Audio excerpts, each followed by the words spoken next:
Kalau sekarang sudah tidak bisa kontekstual lagi. Buktinya apa? Buktinya orang Kristen kalau berdebat dengan umat Muslim tidak ada yang menang. Tidak ada yang menang. Menangnya menang dipaksakan. Apalagi para murtadin. Ya. Memangnya kalau tidak menggunakan kata Allah, kenapa? Apakah berarti tidak ada Tuhan di dalam kekristenan? Di dalam kitab berbahasa Ibrani tidak ada nama Allah di sana, ya.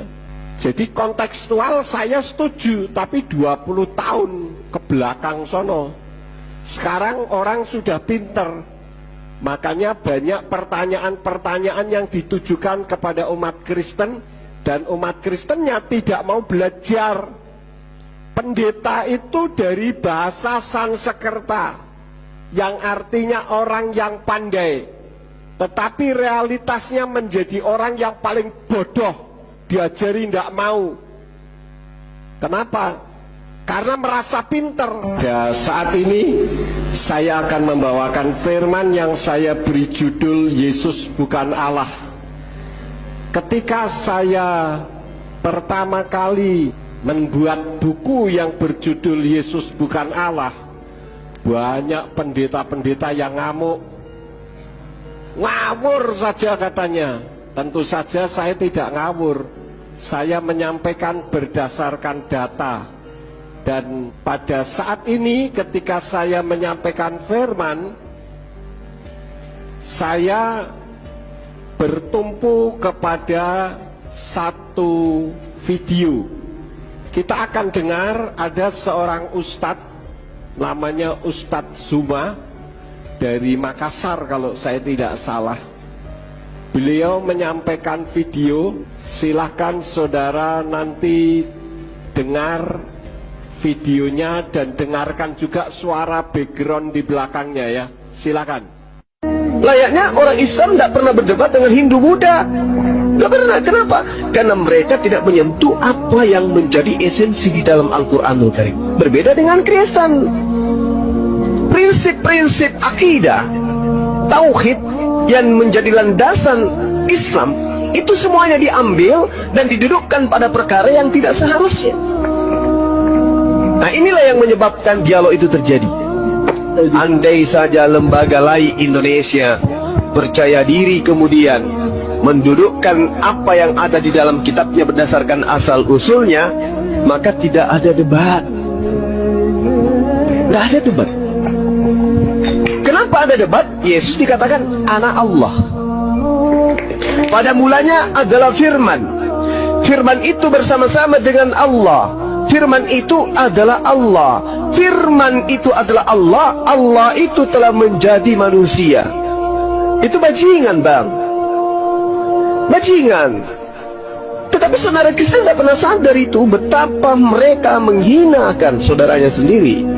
Apa susahnya menggunakan kata Theos? Apa susahnya menggunakan kata Tuhan? Apa susahnya menggunakan kata Yahweh? Kenapa harus Allah?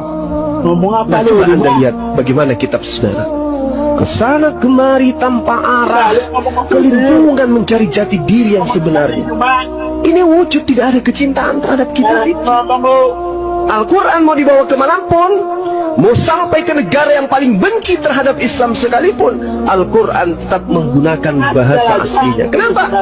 Karena inilah yang dikatakan oleh Allah, kami yang mewahyukan, kami juga yang akan menjawabnya. Poin ini saja, tidak ada kekuatan di atas muka bumi yang bisa membantah, Bung. Itu esensi loh. Itu esensi. Ketika dikatakan di dalam kitab saudara, segala yang diilhamkan oleh roh itu adalah firman, itu adalah pengajaran dan seterusnya. Tapi pembuktiannya mana? Apa iya yang dituliskan oleh lembaga lai Indonesia itu dituliskan berdasarkan roh Tuhan? Tidak. Itu dituliskan atas pengetahuan terhadap terjemahan yang lebih tua, bukan karena ilham. Lalu mana kitab sucinya yang diterima langsung dari Tuhan? Bagaimana saudara-saudara? Saudara dengar suara yang ada di belakangnya? Itu kira-kira suaranya siapa, saudara-saudara? Halo? Itu suaranya orang-orang Kristen yang tidak terima dengan perkataan dari Ustadz Zuma. Ya, ada orang mengatakan begini, Pak Yakub menyalahkan kontekstual tidak? Saya katakan tidak. Tetapi itu 20 tahun ke belakang sono. Kalau sekarang sudah tidak bisa kontekstual lagi. Buktinya apa?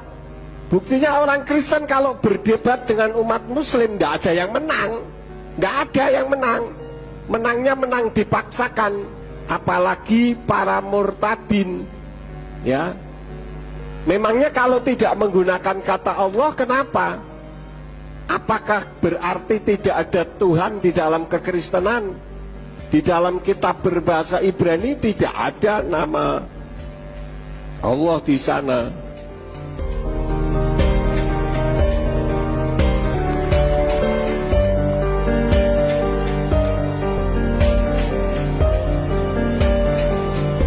Ya. Jadi kontekstual saya setuju, tapi 20 tahun ke belakang sono.